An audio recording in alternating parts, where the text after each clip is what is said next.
खिलाफ। तहसीन जी, ये जो पूरा मसला है जिसमें पहले गौरक्षक वर्सेस गौतस्कर सामने आ रहा था, फिर दो राज्य आमने सामने आ गए, दो मुख्यमंत्री आमने सामने आ गए, अब ये लड़ाई एक कदम और आगे बढ़ गई है। आज जो कुछ भी हुआ उसे किस तरीके से देखना चाहिए? क्या इसे सिर्फ आपराधिक मामला नहीं देखा जाए? प्राची जी, अव्वल तो मैं 20 मिनट के बाद शो में आ रहा हूं, मैंने किसी के बीच में कुछ नहीं बोला। जो कर्टेसी मैं सभी पैनलिस्ट को एक्सटेंड करता हूं, मैं उम्मीद करता हूं वही कर्टेसी मुझे मिलेगा, खास इस वजह से कि इस मामले पर अगर किसी ने लड़ाई लड़ी है व्यक्तिगत तौर से माननीय सुप्रीम कोर्ट पर और जमीन पर, वो मैं हूं, उससे कुछ फैसले आए मेरे नाम पर, तो कृपया मैं आपके दर्शकों को तथ्य बता दूं, तो मैं आपसे ये कृपा चाहता हूं कि कोई बीच में ना बोले। सबसे पहली बात, मैं अक्सर एमआईएम से इत्तेफाक नहीं रखता, मैं हमेशा इनके खिलाफ होता हूं, लेकिन वारिस भाई ने बिल्कुल सही कहा। सिर्फ मेघालय के मिनिस्टर सनोबर शुलाई ने नहीं, मणिपुर के मुख्यमंत्री बीरेन सिंह जी ने, गोवा के मुख्यमंत्री, आसाम के मिनिस्टर और केरला के इनके लोकसभा कैंडिडेट ने ये कहा है कि गाय बीफ हम खाएंगे। बीफ यानी कि बफेलो नहीं, गाय का।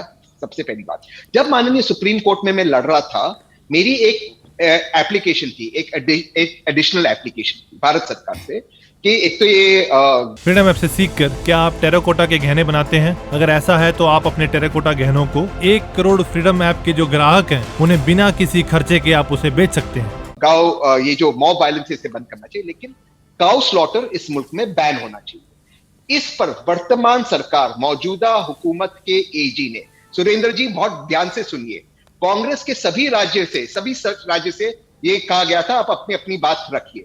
सभी कांग्रेस के राज्य ने कहा हमें कोई ऑपोजिशन नहीं है, ये on record in supreme court है।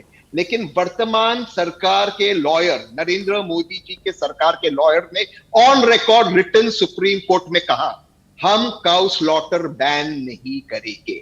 इसके चलते मैं 2016-17 की बात कर रहा हूं, 2017 में माननीय अमित शाह जी ने मेघालय में ये कहा कि यहां पर हम बीफ बैन नहीं करेंगे। इस देश में बीफ बैन नहीं लाने का फैसला माननीय अमित शाह जी, माननीय नरेंद्र मोदी जी, इनकी सरकार का था, ऑन रिकॉर्ड। अगर मैं झूठ कह रहा हूं, बीजेपी के यहां प्रवक्ता है, मेरे पे केस कर देना। दूसरी बात मैं कह रहा हूं, गोवा के मुख्यमंत्री कहते हैं और ऑन रिकॉर्ड है, इंडिया टीवी से पढ़ रहा हूं, बीफ अगर किसी ने बैन करने की कोशिश की हम इंपोर्ट करते लाएंगे।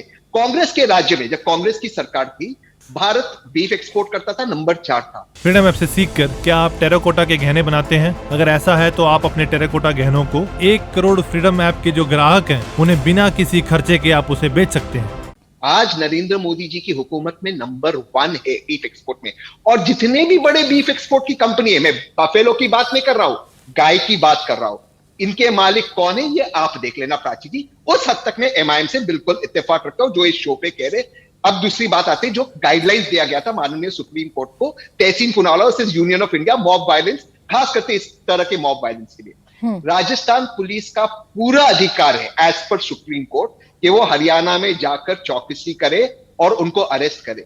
यहां पर हरियाणा पुलिस का एक कर्तव्य बनता है, सुप्रीम कोर्ट का रिटन जजमेंट है कि वो उनसे कोऑपरेट कर रहे। अगर दो मुख्यमंत्री को एक आरोपी को अरेस्ट करने के लिए बात करना पड़ता है फोन के ऊपर, सोचिए हमारे देश में लॉ एंड ऑर्डर क्या है। प्राची जी, मैं आप पे छोड़ता हूं, सुप्रीम कोर्ट के जजमेंट को नहीं मानते। लास्ट चीज से मैं अपनी बात समाप्त करता हूं, मैं आगे की बात फिर आगे रखूंगा। सिर्फ इनको कॉम्पेंसेशन नहीं, हरियाणा पुलिस का ये दायित्व बनता है, हरियाणा सरकार का दायित्व बनता है कि सारे केसेस राजस्थान के कोर्ट में ट्रांसफर करें। ये सुप्रीम कोर्ट का रिटन जजमेंट है क्योंकि वो आके रहने वाले हैं। बिल्कुल ठीक है।